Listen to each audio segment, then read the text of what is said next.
Conoscete il termine casus belli? Semplicemente è una locuzione latina che indica la motivazione scatenante o il pretesto utilizzato per un conflitto armato. I casus belli ce ne sono a dozzine nella storia. Solo a prendere la storia contemporanea ne abbiamo veramente tanti. Pensate, la Grande Guerra scoppia per un casus belli, l'uccisione a Sarajevo del re al trono austro-ungarico, l'arciduca Francesco Ferdinando e di sua moglie Sofì da parte dello studente serbo Gavrilo Princip. Anche la seconda guerra mondiale scoppia per un casus belli. Lo abbiamo raccontato già in un altro video, il finto attacco alla stazione radio di Gleibitz. Tutte occasioni che, in un modo o in un altro, influenzano il corso della storia e lo influenzano al punto tale da porre due o più nazioni l'una contro l'altra, fino a una guerra vera e propria. Anche oggi parleremo di un casus belli che ha cambiato il volto della guerra fredda, che ha scioccato come conseguenza ultima una grande nazione e che può essere preso ancora oggi a esempio per quanto riguarda i calcoli errati per la politica estera, tanto di intervento economico quanto soprattutto di intervento militare. Oggi parliamo dei cosiddetti incidenti del Tonchino, il casus belli, alla base della guerra del Vietnam.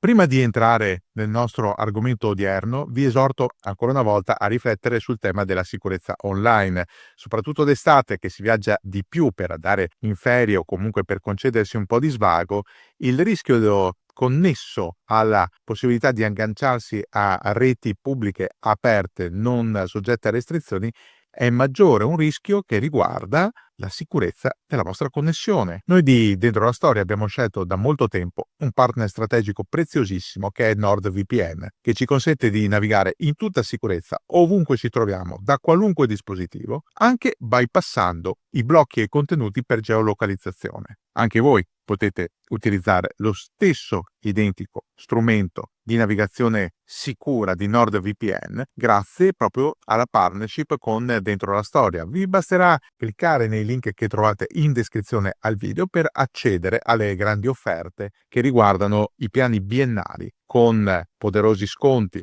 mesi gratuiti e la consueta garanzia soddisfatti o rimborsati. Il Tonchino. Il Tonchino è un grande golfo che separa le coste del Vietnam dall'isola di Hainan, Cina. Siamo a sud del Mar Cinese meridionale, siamo davanti alle coste vietnamite, siamo soprattutto nell'estate del 1964.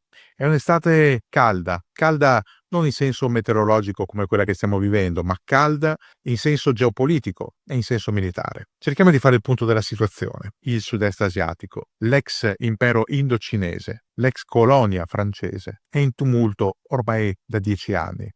Da quando era il 1954, la guerra di indipendenza dell'Indocina si era conclusa con la conferenza di Ginevra che aveva stabilito la divisione del Vietnam. I francesi, dopo la sconfitta a Dien Bien Phu, erano stati costretti ad abbandonare l'area, ma non c'era stata una piena comunanza di idee e di vedute sul riassetto dell'ex colonia. I comunisti che avevano vinto la guerra, guidati da Ho Chi Minh e soprattutto dal generale Bong Nguyen Giap, si erano arroccati a nord, attorno ad Hanoi. A sud invece era sorto un altro stato, uno stato teoricamente democratico, retto inizialmente dall'ex imperatore Bao Dai e sotto il governo di Ngo Dinh Diem. Ma non doveva essere una situazione destinata a cristallizzarsi, doveva essere solo una situazione transitoria, temporanea. Il tempo per organizzare a nord e a sud dei referendum aperti alla popolazione per chiedere quale governo volessero, quale forma di Stato volessero attuare e con quali governanti. Referendum che non sarebbero mai stati svolti. Perché? Perché nessuno dei due contendenti, il nord e il sud del Vietnam, avevano intenzione di far decidere alle folle quale futuro adottare, quale governo prendere. Tutti e due ritenevano di avere la ricetta giusta e tutti e due pensavano che l'opposto, uno a nord e l'altro a sud, avesse torto. Meglio cristallizzare, meglio una situazione polarizzata, meglio accettare anche i supporti. La guerra d'Indocina era stata vinta dal Viet Minh grazie soprattutto all'appoggio cinese, ai soldati della Cina popolare che dopo la vittoria nella guerra civile cinese avevano passato il confine e avevano dato una bella mano al Viet Minh, e grazie agli obici Howitzer da 105 mm smontati e portati a spalla pezzo per pezzo fino alle colline attorno a Dien Bien Phu per martellare le posizioni francesi. Era stata vinta così la guerra d'Indocina, ma da quel momento in avanti, per 10 anni, l'attrito sarebbe stato costante, nord contro sud, e questo attrito, ça va sans dire, avrebbe visto lo sguardo interessato delle grandi potenze, Cina e Unione Sovietica da un lato, Stati Uniti e alleati del Pacifico dall'altro, proprio per l'evoluzione calda di quella che venne chiamata, forse erroneamente, guerra fredda. Perché non si può dire che nel Vietnam la guerra fu fredda, assolutamente. Fu una guerra in piena regola, per quanto fosse una guerra a volte condotta da eserciti non dichiarati, in un territorio che non gli competeva e seguendo tattiche brutali. Ma com'è nata la guerra del Vietnam? Nasce questa guerra proprio nel Golfo del Tonchino. Nasce in 2 giorni d'estate del 1964. Siamo in agosto. Alla Casa Bianca siede Lyndon B. Johnson, che ha preso il posto del suo predecessore, John Fitzgerald Kennedy, ucciso a Dallas. Johnson è determinato a portare avanti la strategia del suo predecessore, una strategia che aveva portato all'invio delle prime migliaia di consiglieri militari, istruttori principalmente, per l'esercito Sud Viet, istruttori deputati a non solo addestrare le truppe regolari Sud Viet, ma anche avviare una guerra parallela, una guerra non dichiarata, una guerra psicologica nei confronti del Nord, una guerra condotta su più livelli, anche attraverso l'opera dell'ambasciata statunitense a Saigon. L'ambasciatore statunitense a Saigon, Henry Cabot Lodge Jr., era stato incaricato dalla Segreteria di Stato degli Stati Uniti, dal Dipartimento degli Esteri e anche con una consulenza dal direttore della Central Intelligence Agency, William Colby, a condurre delle trattative segrete con il Vietnam del Nord, una sorta di strategia bastone e carota, dare prima la carota per invogliare il Vietnam del Nord a miti consigli e agitare il bastone in segno, ovviamente, di possibile ritorsione. La carota avanzata dagli Stati Uniti era la possibilità di aiuti economici, soprattutto importazioni di prodotti alimentari che arrivavano dagli Stati Uniti e di tecnologie utili tanto per l'agricoltura del Vietnam del Nord quanto per le industrie. Gli Stati Uniti tendevano in pratica una mano non ufficiale ad Hanoi, chiedendo di cessare l'ostilità, a cominciare dall'appoggio ai Viet Cong al sud, in cambio di facilitazioni economiche, in cambio di un ingresso di un'area economica più vantaggiosa. In caso contrario, gli Stati Uniti minacciavano attacchi punitivi. O fate come diciamo noi, o peggio per voi. Preparatevi a subirne le conseguenze. Questa guerra parallela, questa guerra sotterranea, questi accordi mai raggiunti ma intavolati sotto banco, costituiscono il substrato alla guerra del Vietnam, costituiscono la base per quella guerra sporca, quella guerra brutta, quella guerra che coinciderà con la prima sconfitta, non su un campo di battaglia ma a livello politico, degli Stati Uniti. Per lungo tempo la centrale della Central Intelligence Agency a Saigon, l'ambasciata statunitense sempre a Saigon e i consiglieri militari agiscono in maniera non ufficiale, ma sempre riferendo a Washington, per cercare in qualche modo di evitare l'escalation, cioè la guerra in piena regola, per respingere i Viet Cong, i guerriglieri del movimento Viet, al sud e per cercare una sponda ad Hanoi. Al contempo, l'amministrazione Johnson promuove anche la raccolta di informazioni, perché nel caso in cui tutte queste attività sotterranee non dovessero produrre dei frutti succosi e concreti, si dovrebbe valutare l'opzione militare, la guerra nel vero senso della parola. Per questo motivo, dal marzo del 1964 viene avviato il cosiddetto programma De Soto. È un programma militare di studio delle situazioni militari del Vietnam del Nord, delle sue installazioni, della preparazione delle sue truppe, della fortificazione delle coste. E proprio in quest'ultima attività, il 31 luglio del 1964, il cacciatorpediniere USS Maddox entra nel Golfo del Tonchino per una ricognizione lungo le coste del Vietnam del Nord. Il compito è quello di raccogliere informazioni per futuri raid non condotti dalle forze americane, ma dalle forze Sud Viet. Il Maddox non è da solo, fa parte di una piccola flotta che comprende anche una portaerei, la Constellation, e varie unità minori, ma il Maddox viene mandato in avanti proprio per studiare la conformazione della costa e le fortificazioni eventualmente presenti.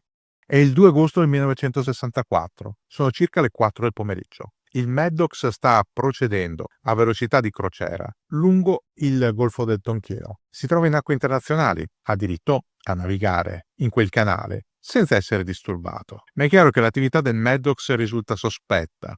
Sospetta soprattutto perché l'attività dell'ambasciatore statunitense non è passata sotto silenzio ad Hanoi. Anzi, il plenum del Soviet di Hanoi è perfettamente a conoscenza di tutto ciò che è avvenuto in precedenza, dell'aiuto che gli americani stanno dando al Sud Viet, delle richieste di abbandonare i Viet Cong e delle minacce di intervento. Ed è proprio in funzione di tutto ciò che alle 4 circa del pomeriggio del 2 agosto del 1964, a bordo dello USS Maddox, suona il segnale d'allarme. Viene dato l'ordine dei posti di combattimento, perché nella rada, provenienti dai porti, stanno arrivando 3 motosiluranti. Sono 3 imbarcazioni leggere, appartengono alla classe P4, imbarcazioni di costruzione sovietica che scimmiottano le siluranti italiane della Seconda Guerra Mondiale. Sono imbarcazioni leggere, veloci, ben armate, condotte da un piccolo equipaggio. Queste 3 imbarcazioni puntano il Maddox, arrivano circa a 10 miglia dalla nave, si aprono a tenaglia. Una di queste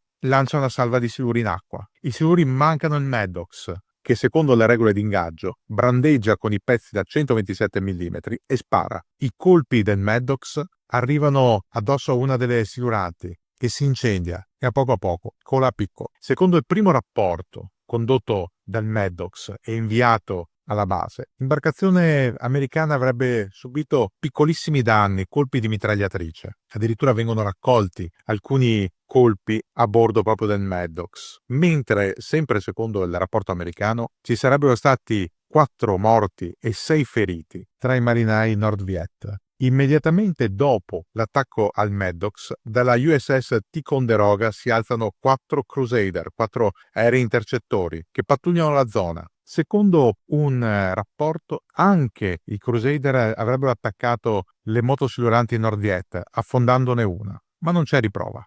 Fatto sta che appena alla Casa Bianca e al Pentagono arriva il rapporto del Maddox, il presidente Lyndon B. Johnson ne discute con McNamara, il segretario alla difesa, l'uomo che 2 anni prima aveva condotto il blocco navale contro Cuba. Ne abbiamo già parlato in un video di un paio di settimane fa. Johnson chiede a McNamara di portare a termine l'operazione De Soto e chiede anche che il Maddox sia raggiunto da altre forze, a cominciare dallo USS Turner Joy, un altro cacciatorpediniere. Passano 2 giorni da questo primo scontro a fuoco tra imbarcazioni Nord Viet e navi della US Navy che si registra un secondo teorico incidente. Il 4 agosto del 1964, quando sta calando la sera, sono le 20:46, mentre il Turner Joy e il Maddox procedono a circa 20 nodi, i sistemi radar dei 2 caccia si illuminano, percepiscono dei segnali radio Nord Viet. Sarebbero segnali di allerta per unità Nord Viet in attesa di tendere un agguato. I marinai a bordo del Maddox sono chiaramente coi nervi a fior di pelle dopo l'attacco di 2 giorni prima. Alle 22 il Maddox segnala una nuova traccia radar a 36 miglia di distanza, addirittura 5 eco distinte, 5 motosiluranti all'attacco. Il Maddox e il Turner Joy questa volta non aspettano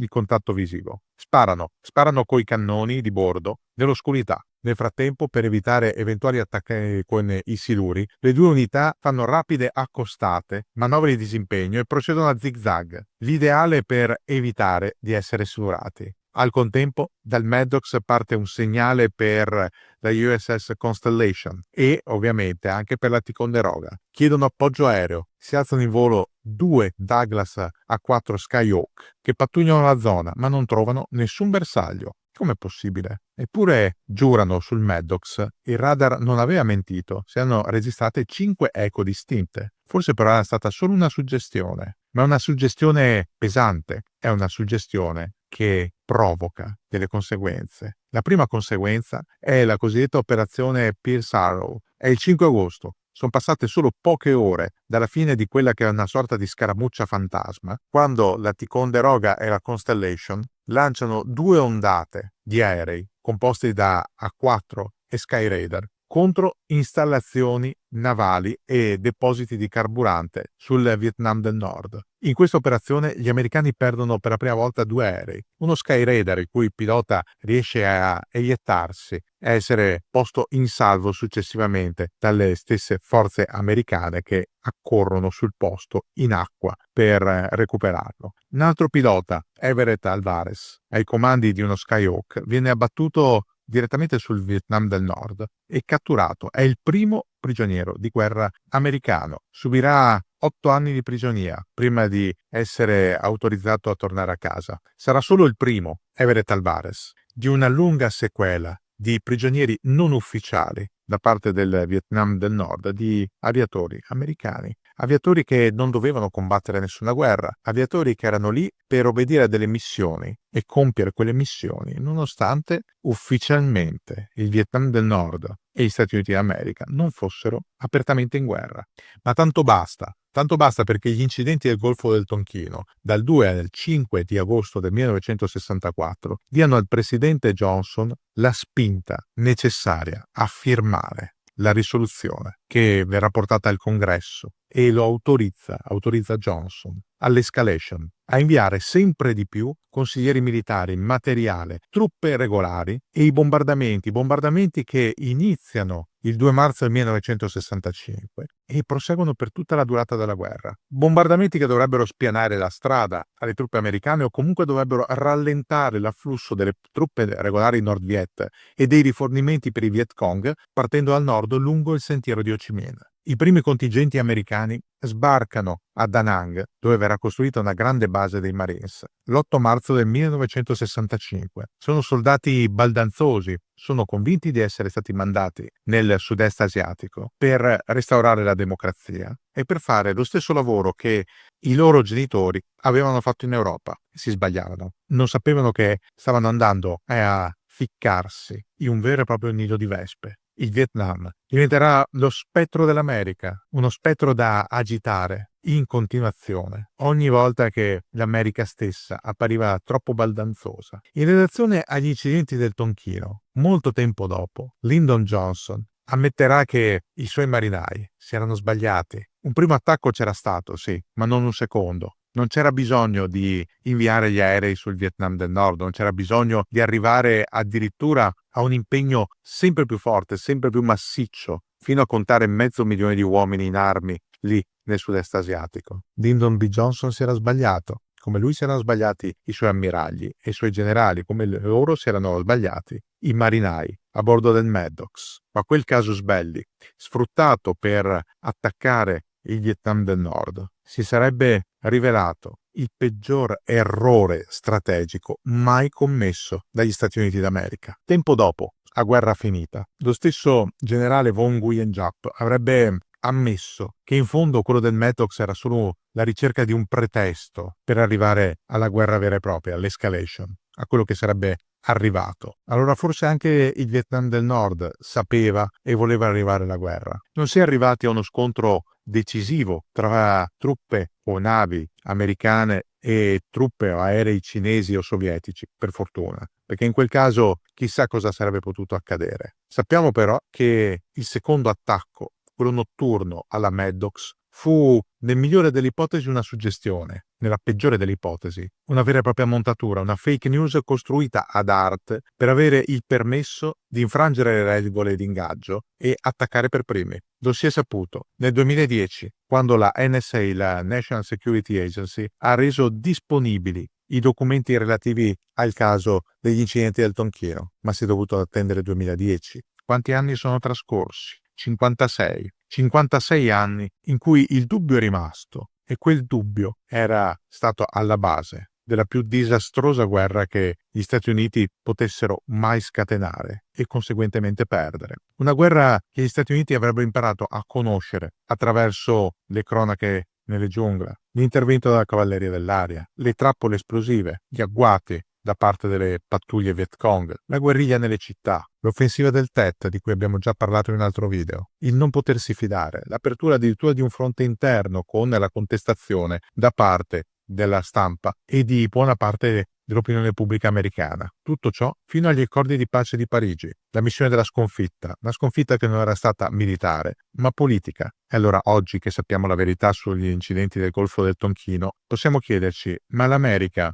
aveva fatto i conti con tutti i calcoli possibili, con tutte le variabili in gioco relative al sud-est asiatico? Lo spettro della teoria del domino, secondo cui caduta una tessera sarebbero cadute anche le altre, autorizzava o giustificava almeno in parte il ricorso alle fake news per scatenare una guerra vera e propria, anche se non dichiarata? Ragionando a mente fredda, no, la risposta è negativa. Ma in quei giorni in cui qualcuno forse agì un po' troppo alla leggera, sbagliando i calcoli, sottovalutando la situazione, le forze in campo e anche la strategia stessa, a Washington si pensò che sarebbe bastato poco per sbaragliare una nazione di contadini che pure aveva vinto la guerra contro i francesi. Dal Vietnam, i generali americani, da Westmoreland in giù, avrebbero tratto un insegnamento profondo, ossia che un esercito rivoluzionario perde se non vince, ma un esercito tradizionale vince soltanto se non perde. Ben ritrovati in Dentro la Storia, anche in questa calda estate 2025 non vi lasciamo soli. Vi esorto, se non l'avete ancora fatto, a visitare il nostro sito ufficiale, il sito di Dentro la Storia, in cui assieme alle nostre storie, ai nostri video, ai nostri podcast, ai nostri articoli, ai nostri approfondimenti, trovate la modalità per iscrivervi alla nostra newsletter mensile gratuita che arriva a inizio di ogni mese nelle vostre caselle email con tanti contenuti esclusivi e il nostro e-shop in cui potete trovare tra l'altro anche il nostro abbigliamento. È un'idea per vestirvi con stile, indossando il nostro marchio, il nostro logo, e anche un modo per dare una mano a me e a Giovanni per la realizzazione continua di argomenti interessanti, di video di grande qualità, sempre al vostro servizio.